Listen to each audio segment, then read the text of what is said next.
killing bush. I've got him at gunpoint. They're pulling them out. 911. Advise ready for camp. Welcome to another episode of War Stories. I'm Tom. I'm Chuck. And we have a returning guest, which I'm excited about because he's going to be able to, I think, speak to the topic that we have planned, which has generated quite a bit of online discussion on our Instagram page. But he has a unique perspective because he is formerly of the California Highway Patrol. Welcome back, Dylan. How are you, brother? Doing good. Enjoying my new transfer out to Texas. So yeah, I was gonna say you've made it successfully out of California like so many others. And how do you enjoy Texas now? I'm enjoying it. It's good to be back. Me and my wife. Pro cop. More pro cop. Yeah, well, especially the community that I'm working in right now. They're like above and beyond pro cop. I mean, every time I come across someone that lives in my community, they're, overpraise about how much they love our department and, how glad they are that we're there doing what we're doing. It's weird what happens when you go to a place where people appreciate law enforcement and how it just completely changes. Like I'm not even a cop anymore, but I moved to a place where everybody's very pro law enforcement, very pro cop, very appreciative. And the vibe is just so different. Yeah. It really is. Especially from coming from California, let alone Southern California. Must be a nice change, like just going to work and knowing that your department has your back. And well, I don't know about that. I wouldn't go that far. I mean, a lot of them it's still a department. Yeah. I know that this way, like our community, like they would be there to back you with lawyer fees. That's how much they care about you. Right. Wow. Right. Yeah. That's awesome. So and they're very supportive. Like they even put a foundation together for our police department, a second foundation where they've raised this year $300,000 plus for our foundation.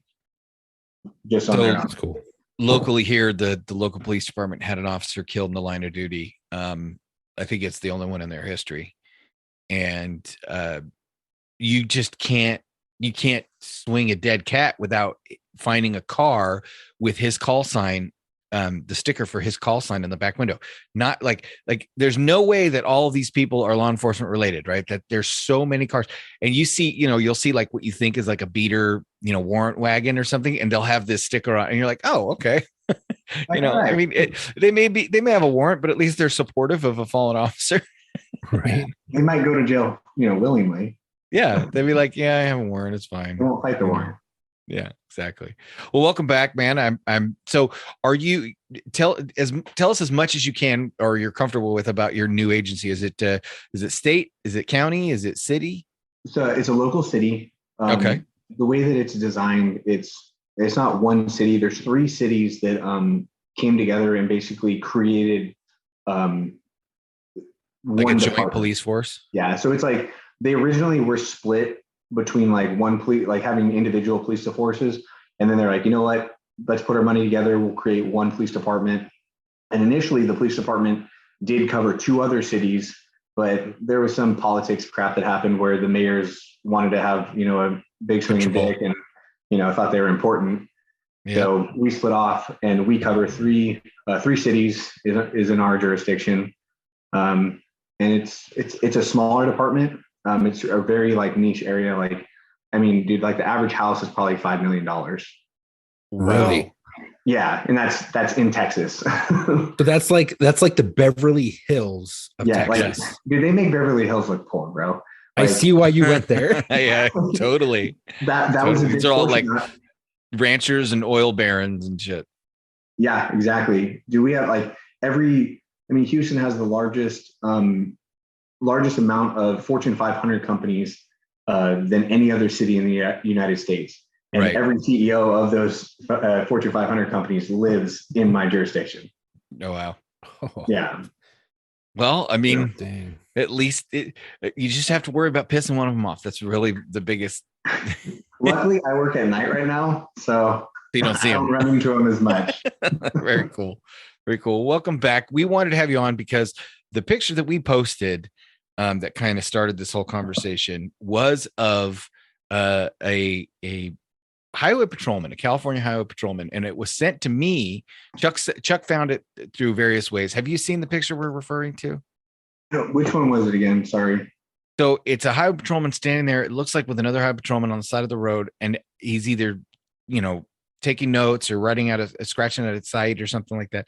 But he's got a high and tight. However, it's not buzzed. It's pulled back and in a tiny little top knot ponytail. Yeah. Right. You've seen this? Yeah. Yeah. It's the littlest tiny man. It's not even a man bun. It's like a man cupcake. I don't know what that's called. I was able to confirm that, by the way.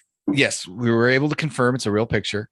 Now, this spurred a larger conversation. Chuck and I were talking about how there's been a push at some agencies, and California Highway Patrol is one of them, to relax grooming standards.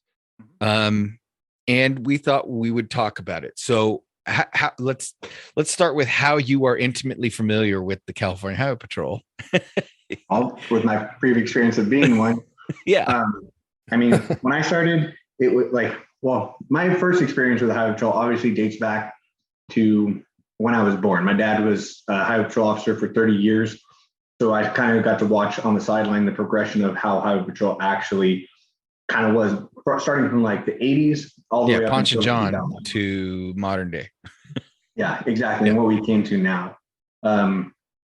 As far as grooming standards, when I was there, they were trying to kind of change things up a little bit. They approved you could do cornrows, you could have an afro, you could you can have the length of your hair can be whatever you would desire it to be as long as it doesn't touch the top of your collar. Now, was it only for like the cornrows and the afro? Was that only for a specific culture? Or was that for everybody? Everyone, dude. One of the guys I worked with, because he thought he was going to be a smartass about it, because we all knew what it was meant for, designed honestly. to do, right? Who it was supposed to be more so to allow, And so one of the guys I worked with, he was white, and he was like, "Screw it, dude." So he grew his hair out as long as he could, and then he went and got his hair cornrowed. Oh my god! And I was like, "Good for you, dude." Yeah. So that was one of the things that we've been seeing, is that the people are pushing the limits. Now, you're rocking a goatee right now. Does that mean your department allows patrol officers to have a goatee, or are you just on vacation? You can have a full beard. Okay. Yeah. Really? Grooming standards, we can have a full beard. It just has to be presentable. Right. You can't have like a Duck Dynasty beard. Yeah, you can't have it super long. We have a couple guys that have pretty decent beards, but they're cleaned groomed up and look good.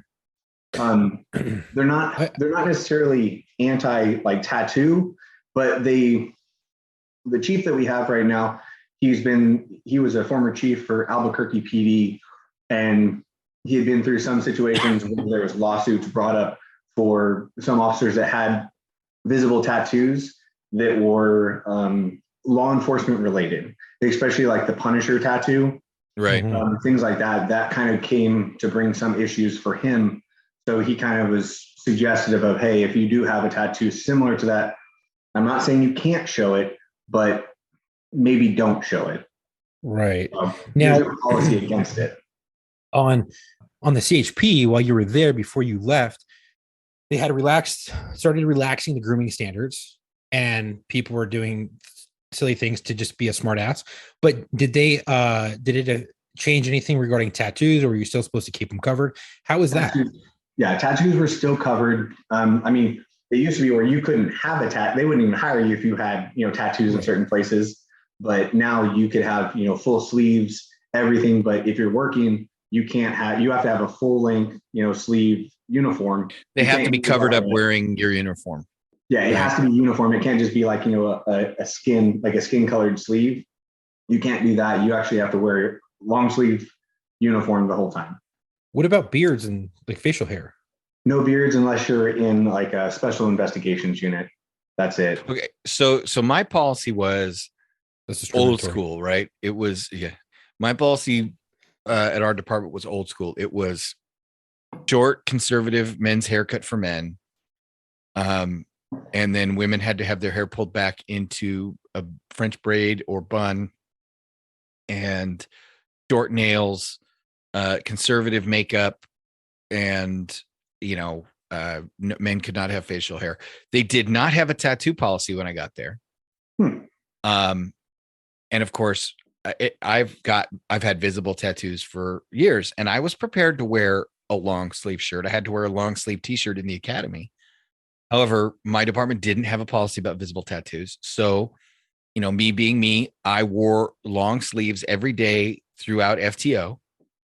And the only people that saw that I had tattoos were people that just happened to catch me when I was changing into my uniform in the locker room. And then when I got off FTO, I wore short sleeves because there was no policy, and waited until somebody said something, and nobody did.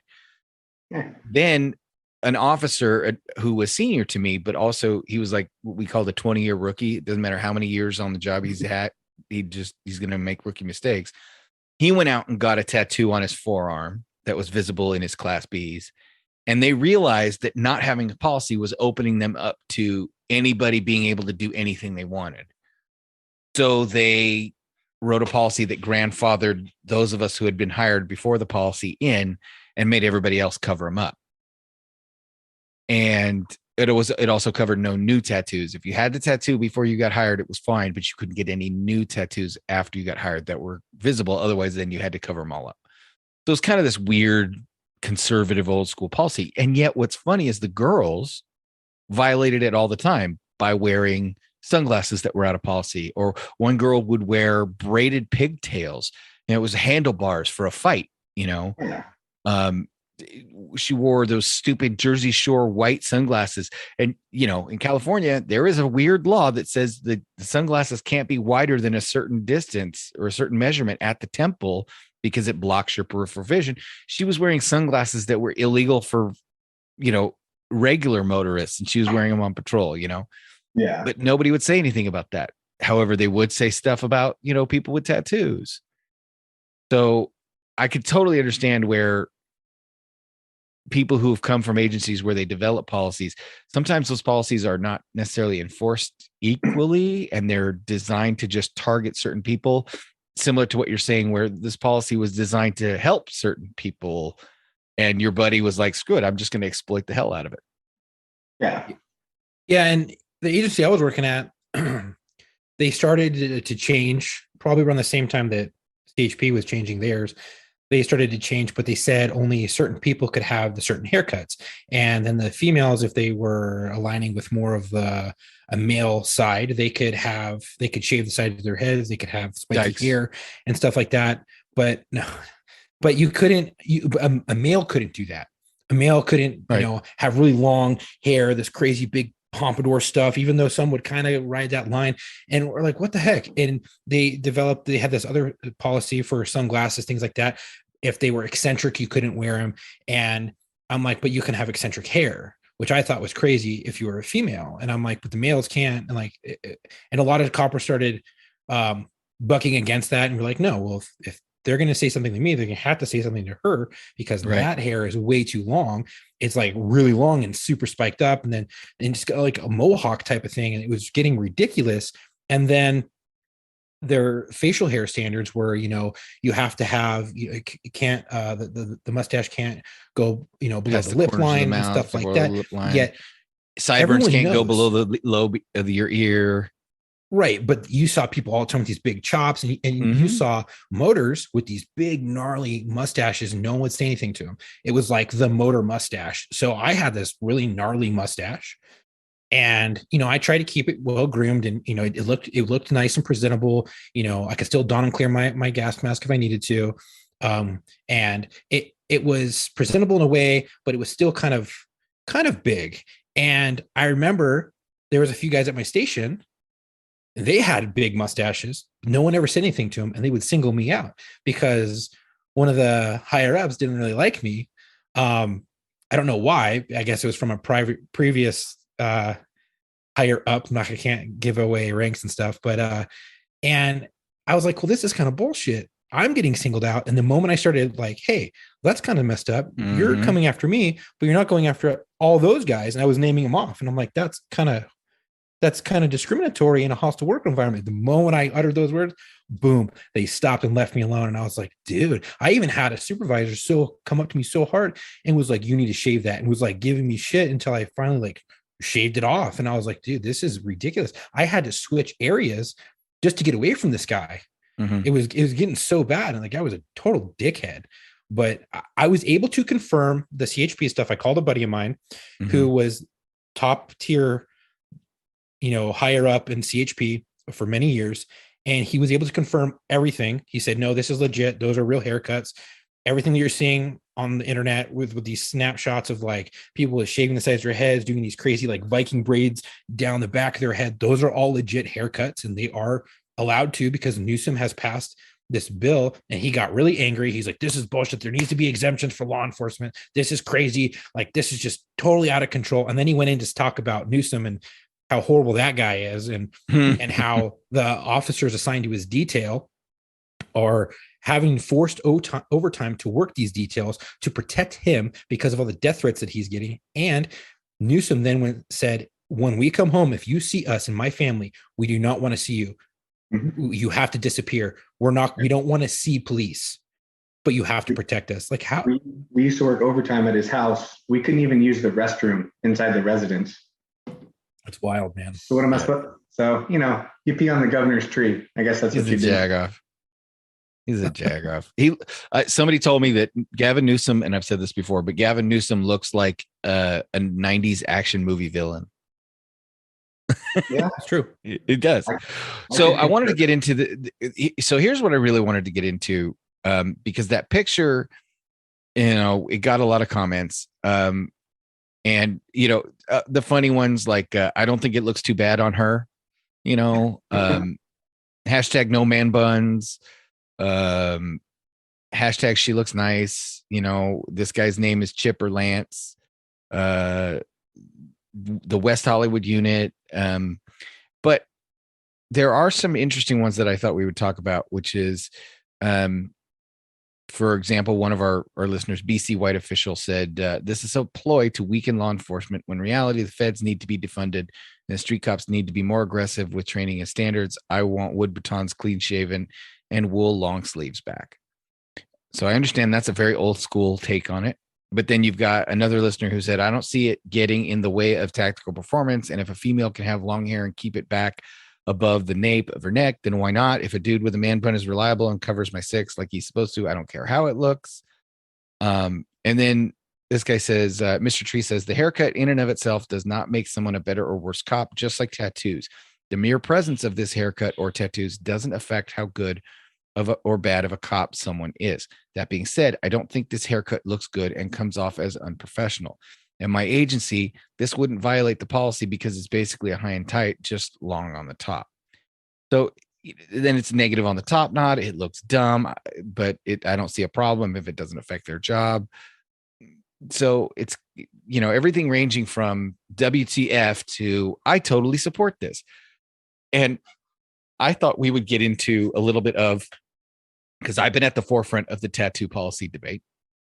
And I wrote a paper on it for college on should tattoos be allowed in uniform. The question is, are we at a crossroads culturally where we can start recognizing that our standards of grooming can be altered a little bit? And if so, how much is too much? Yeah. I mean, you said your department allows full beards. Growing up, like, there was no flipping way that a cop could have a beard. My dad came from the Adam 12 era. That's why the cop mustache is the cop mustache, because you were only allowed to have it grown out to a certain point. So every cop grew it Magnum PI style. They grew it out as far as they could. And then that was it. Yeah. You couldn't have a goatee. You couldn't have a beard. You could get written up for going into work without being, clean enough shaven. Yeah. I mean, so for me, I don't grow a beard particularly because I still do believe I want my gas mask to fit. That's the only, I would grow a beard, but because I still have, I guess, somewhat of a tactful mind, that I still keep that as my thought of it. I'm like, okay, I can grow a goatee and I can still put on my gas mask and I'm good to go. Right. I'm not going to tell someone not to wear, or to shave a certain way. That's totally their choice. But when I think of our job, if what you're doing is going to affect your job, then it needs to be your decision to go, hey, I need to check myself. Like we were talking about with, if you have long hair and it's put in a way that is going to be a tool against you in a fight, then maybe you shouldn't be doing it that way. Even if policy says that you can, cool, absolutely. Policy says you can because they're worried about a lawsuit for discrimination or not allowing people to do things. That's a totally different world. When we're talking about being a police officer and what's most safe for you, that's when you need to check yourself. Yeah, that's you were so busy worrying about if you could, nobody decided whether or not you should. Exactly. And that's our job of being our own keeper. As far as tattoos, I still believe in a professional image. And as long as some tattoos probably shouldn't be exposed to the public. Absolutely not. Some people, like there's guys that I work with and I'm like, yep, that tattoo probably shouldn't be visible. If you have nudity, if you have any graphic or, off-putting tattoos, then maybe you should question whether you want to expose that to people. Just because it also, that first interaction with the public, you're now showing them that they're looking at that and they're making an assumption on how you are as a person. I'm already at a fault right now. I'm white. Okay. So I walk up to a car, I'm a white cop. I already have something going against me. Okay. So do you want to add to that? That's a question for you.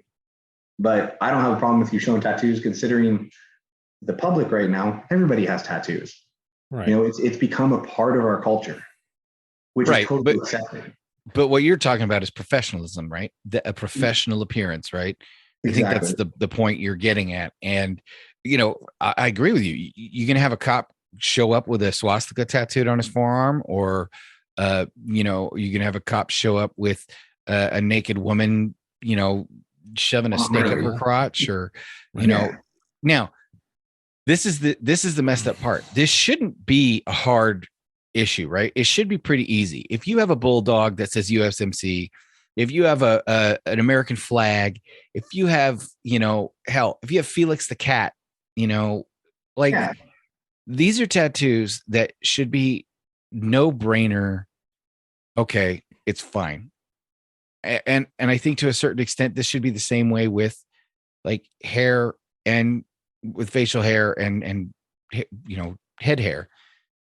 If you can look professional and it doesn't interfere with your job, then it should be within reason allowed. But like you said, if you have dreadlocks that look like they have, homeless people living in them, and you stink, or you're leaving, dirt trails wherever you go because let's face it, there are people who have clean dreadlocks and there are people who have dirty stank dreadlocks, right? Yep. There are people that I know guys that had short hair that couldn't keep it clean. So I think that's, if I'm not mistaken, is what you're coming down to. It is professionalism. It should be something that we can all easily agree on. But unfortunately, what we're then going to run into, I think, and what we have run into is somebody saying, well, who are you to decide what is, offensive? Who are you to decide what is, because somebody has a cross, right? They have the cross tattooed on them and it's a symbol of Christianity. And then somebody else has Baphomet, the symbol of Satanism.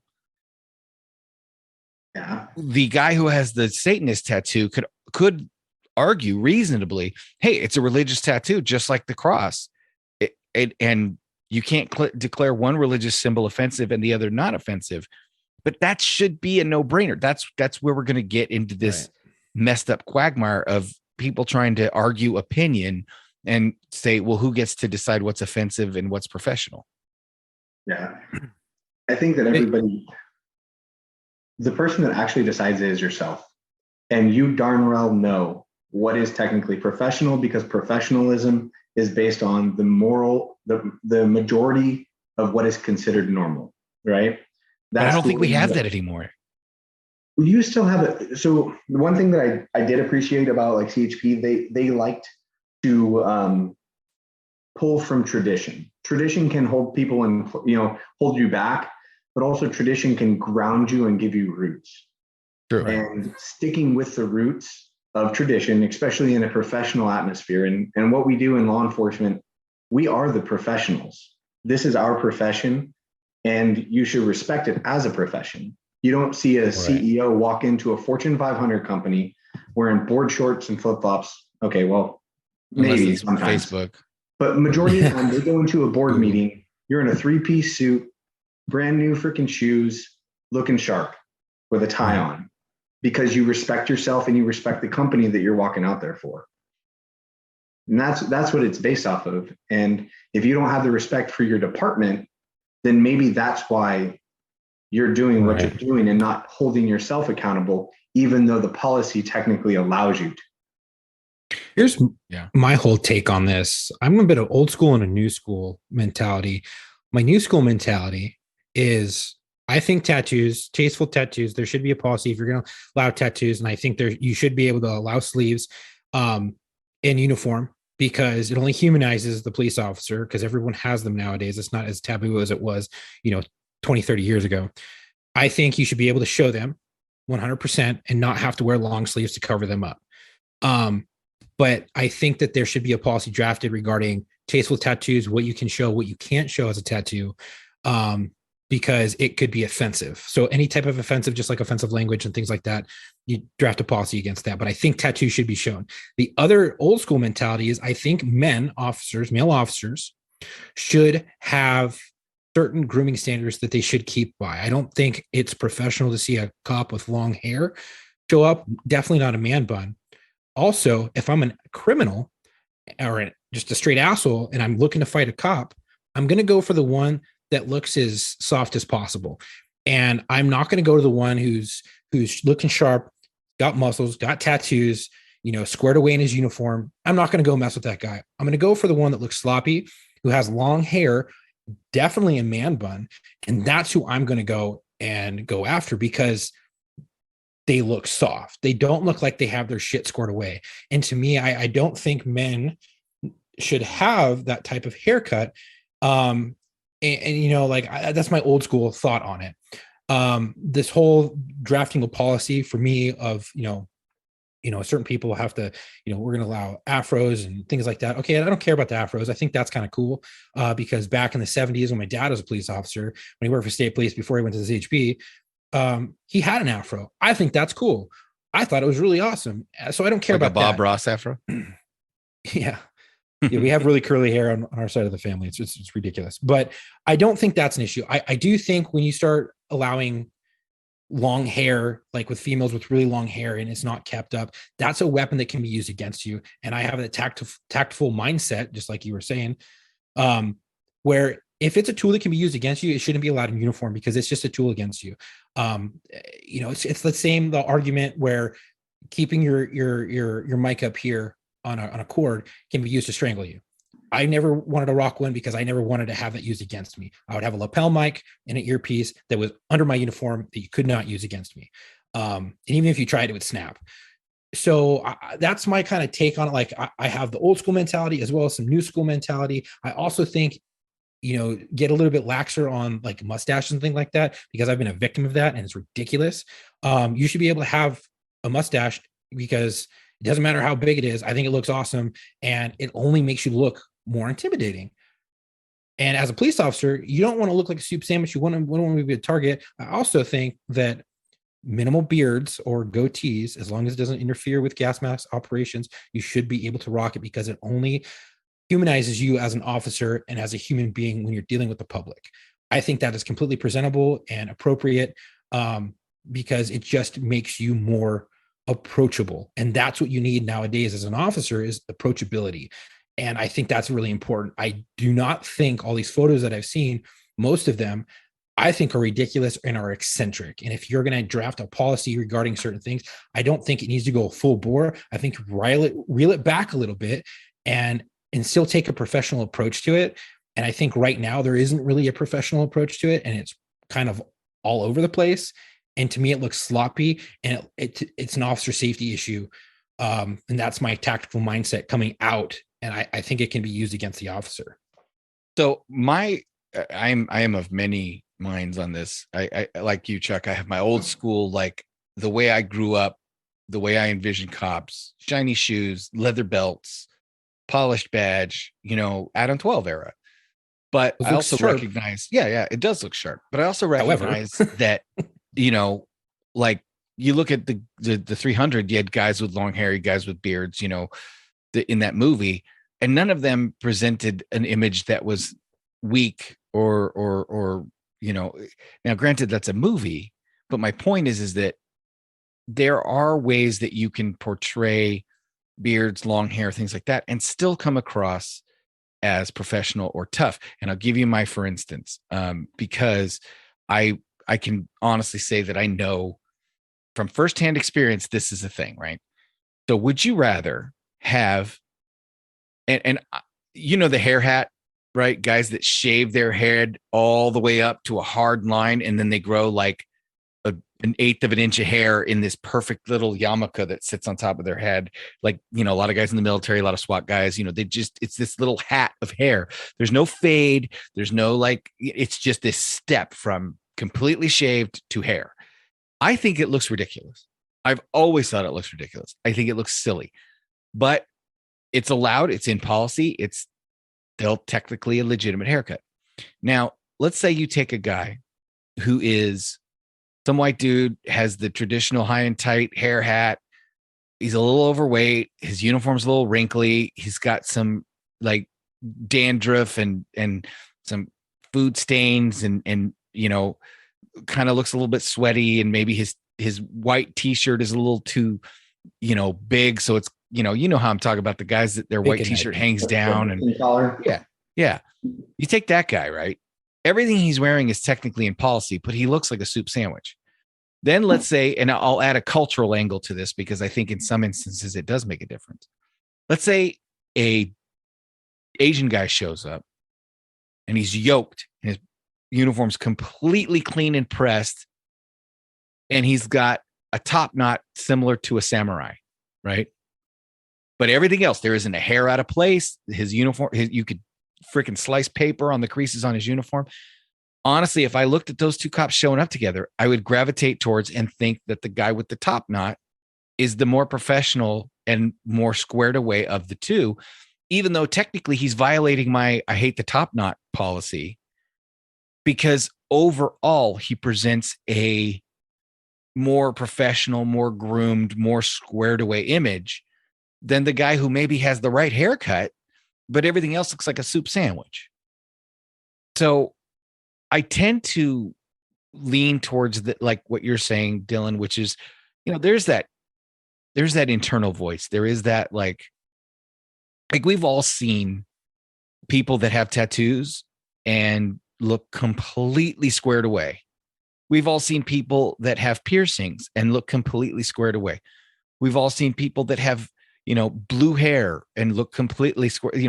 There's guys that are in, rockabilly bands and they dye their hair all these crazy colors, but it's well groomed and combed and coiffed, and their jeans are freaking ironed, right?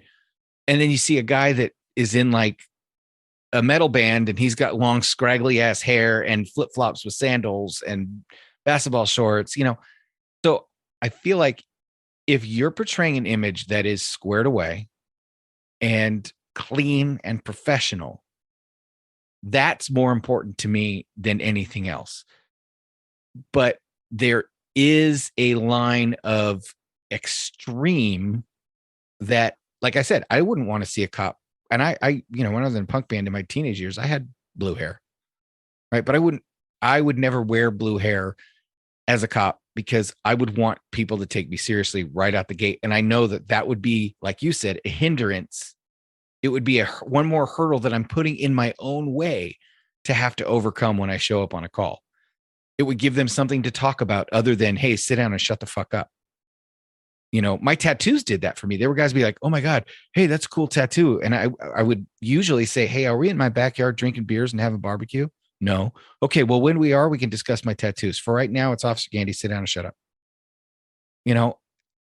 And so I understand what you're saying, Dylan. You have to have a judgment call, but that's where I get stuck in this quagmire of if it's clean and professional, maybe now the modern standards are such that doesn't matter how ridiculous it looks. Maybe we do have to make, like Chuck said, humanize us, make us seem more accessible, not quite so, you know, I don't know, militaristic. I don't know. What do you guys think? Yeah, I can agree. I get the point where we do need to evolve with changing times. That's what it is. Looking at it from our perspective and what we've been talking about, that makes sense. But if we take it as to a point where, you know, now you're getting to a point where you want to be in administration, think of the headache that's going to be. You have 120 officers at your office that you're dealing with, and you have to go down the line and go, all right, your look, it looks professional. Hey, no, that doesn't look good. You need to fix this and it'll look professional. Hey, buddy, that's a little off. If you fix that, it'll be professional. Now that's before roll call.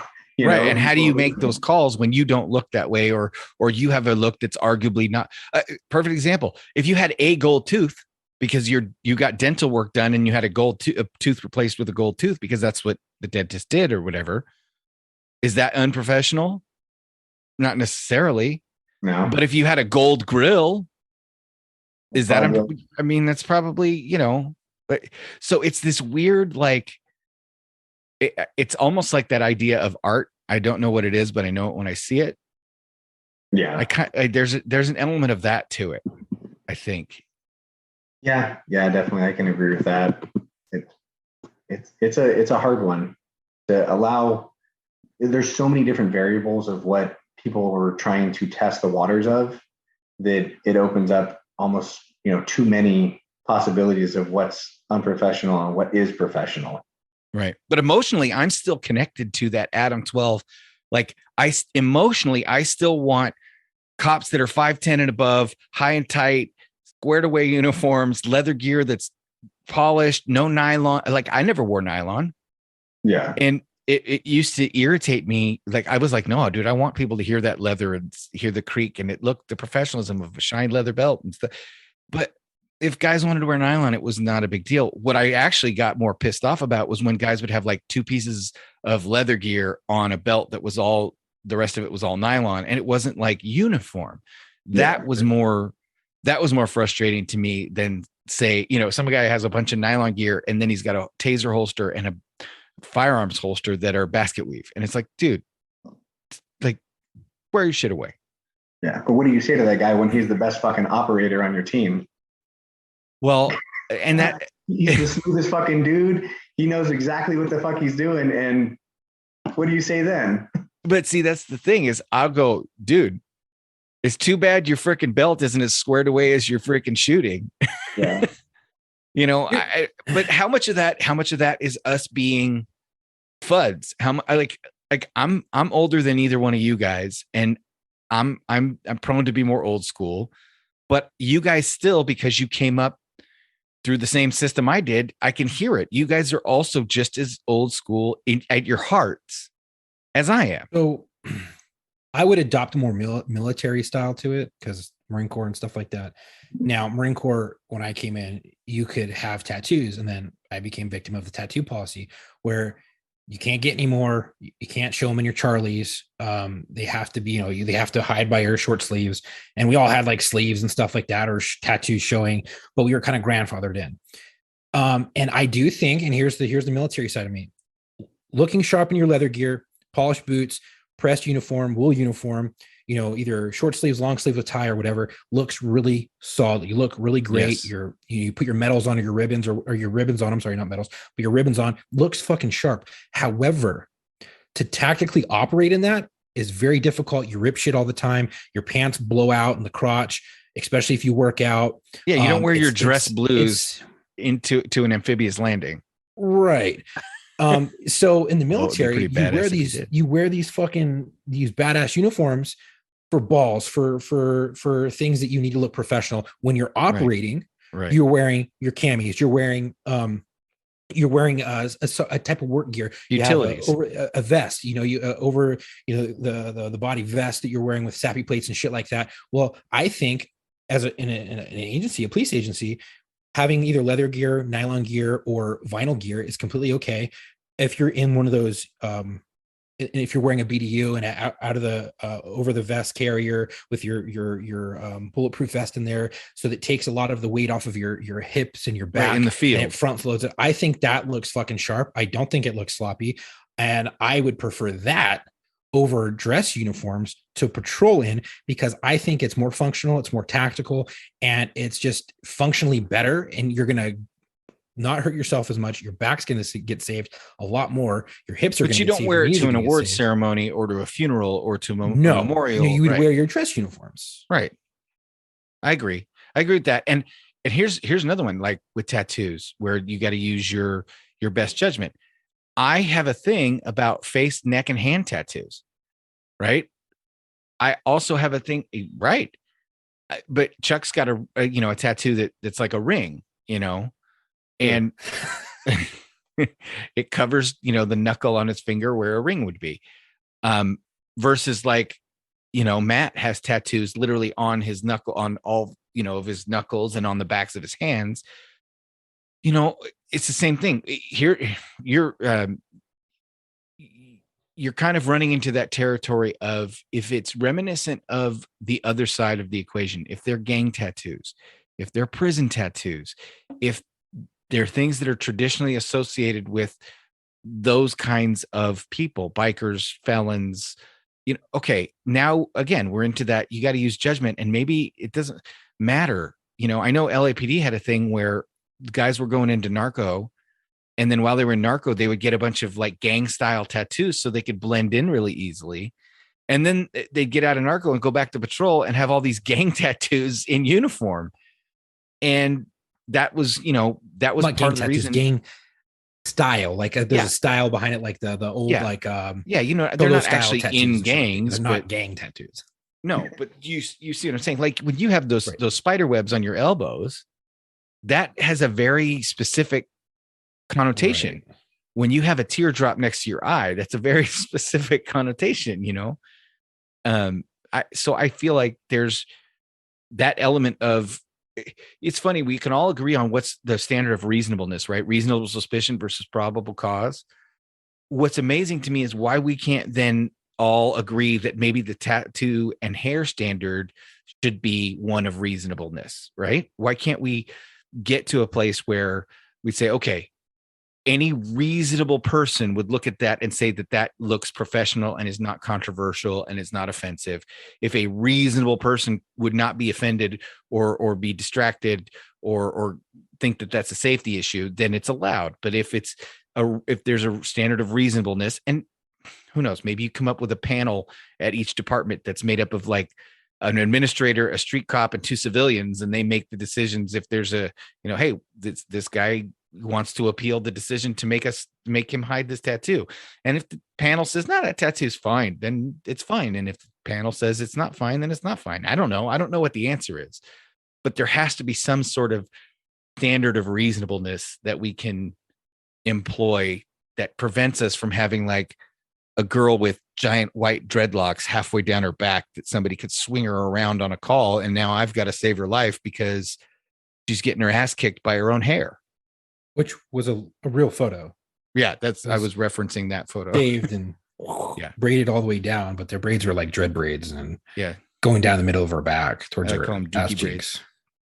She just needs to tuck it into her vest. I mean, maybe that's the solution. Like, okay, I don't care if it's uncomfortable, right? Like that, you want to have that hair, I don't know. I don't know what the answer is. I just know that photo was like, what the hell is happening? We got a thing from one of our listeners in Canada about the Canadian military doing the same thing with their grooming standards and getting very lax on it. It's the way the world is going right now. That's a whole different topic, the military and what they're doing right now. Oh. But they need another topic. Help. Another day. Help. Yeah. Yeah. But anyway. Well, we appreciate you coming on, man. I'm glad everything's working out for you where you're at. That's awesome. Yeah, I'm glad I took the leap of faith, I guess. Are you going to be a motor out there? Well, they actually have a motorcycle out there right now. But it's electric. They had this like weird Oh, initiative. no. Yeah, it's like an electric motorcycle. And I was like, all right, I'll drive this thing around occasionally just so I can like get the community to see like, a motorcycle officer and, get the feel goods going. And then I'll get them to get me some real motorcycles so I can train some guys. So have they been allowing you to be on it? Yeah. Yeah. I can go and ride it because I'm still my certificates that I have for like being a motor for the highway patrol and like being a motorcycle training officer, it still is valid out here. Oh, So, that's cool. so I can still do all the training and stuff like that. But they don't actually have a formal motor position. So you're No. just kind of, They used to have motors, but the only death in the entire department since its creation was a motor officer. oh, so they're a little Yeah, they're gun shy. it stems back to obviously that death, but it also comes back to the liability aspect and the insurance of it all. Sure. And Right. I told them, I was like, well, that comes down to actually training your officers to properly Correct. ride. Right. And that's where you mitigate your liability. Right. Having guys that can, maneuver those bikes through those cone patterns like a boss and lay it down on purpose instead of, going high side over the handlebars and, things that you're supposed to learn when you go to motor school. Yeah. Yeah, that is kind of important. Now, Well, is we appreciate- crime crazy out there? I'm sorry. That's okay. Yeah, it's Houston. So like, I mean, the area that like the bubble that we live in or where my department's at is, it is a very special place and we keep it really clean. We do a very good job of keeping it clean. But we still get the flow over from the inner city. And like, I mean, literally you go a block, 2 blocks down, you could end up in the ghetto. It's right across the river, there's, Shitbird Alley, and you're dealing with that coming in. Sure. Now. Some people are coming in for burgs. People are coming in for, Yeah. You got people that are using drugs. They're going out into the ghetto to get drugs. They might have people coming in to deliver drugs. Yeah. I get all kind of like transport and guns, drugs, whatever. Like, I mean, we had a big thing of heroin and fentanyl coming through because the freeway is right above us and they exit and go down through the city main veins to get down into the ghetto. So we get that coming through. And then we also like, the city's crazy. They have it was like 39 Axon ALPR cameras. So we get hits on stolen vehicles, people wanted, sex offenders, whatever you want. We have a hot list that we type in. If we have a vehicle that's a suspect vehicle for something, boom, we type it in. It alerts us at whenever they come into our city. We can go and snatch them, knock them down, and figure out what we want to do with them from there. Nice. It's honestly super awesome. Like with solving crimes that like you would have never thought. Like we had a robbery at a house, and there was like no follow up. There was basically no follow up to figure out. We just figured out a timeline when it possibly occurred.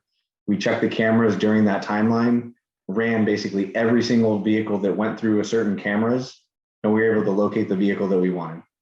Nice. So it's definitely pretty neat that way. Well, normally our guests are going to be the ones picking their dedication, but I guess, Chuck, you have our dedication for this episode. I do.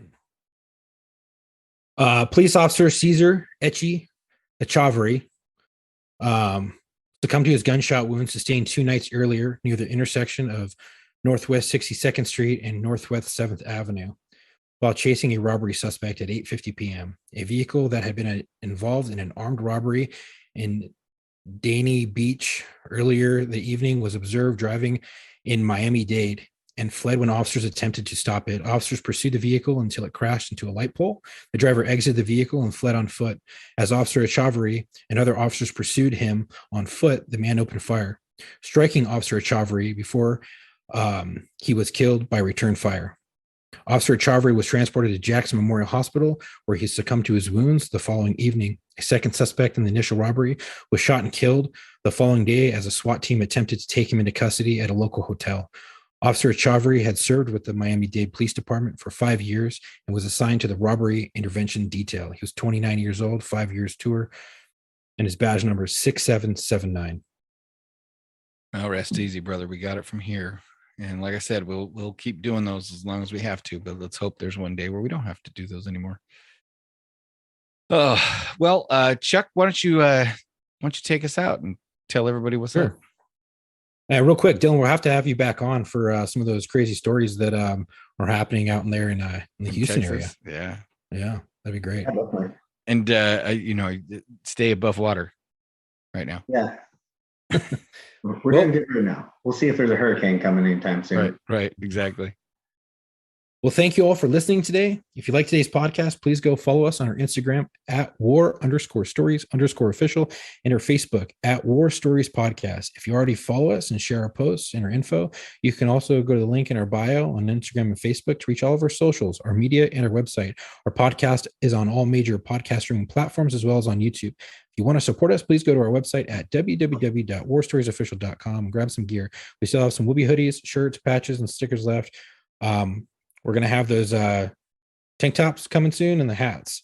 If you want to be featured on a show and you think you have a story you want to share, please go to booking.warstories@gmail.com. Again, that's booking.warstories@gmail.com and send me your info and your story and I can get you booked. We are looking for law enforcement officers, correction officers, dispatchers, firefighters, medics, and veterans. If you have a friend who you think would be a great fit, let them know about us and give them our booking email. Again, that's on our link in our bio on Instagram and Facebook. If you can't remember, booking.warstories@gmail.com. If you've already been on the show and you want to come back on the show, please email me there and we can discuss everything and give me anyone you think would be a good person and good fit on the show and give me their info, but please do introduce us. That'd be great. Yeah. Again, thank you for the support. Would help. And stay safe. It would help. All right. And again, Dylan, thanks. Come back anytime, man. We always love having you on. Are you still competing? Yeah, I'm planning on doing a show next year. I took like a year and a half, 2 years. I'm going to just kind of build up and get ready to look good on stage. Moving and changing jobs and all that kind of stuff. You gotta take a little breather and not drive yourself crazy because competing at the same time. But you'll have to let us know when you're competing again, and we'll make sure that you're we'll rep it so people can root for you. Yeah, absolutely, man. I always love the support. Brother. Well, thanks, Dylan. And until our next episode, come home with your shield or honor.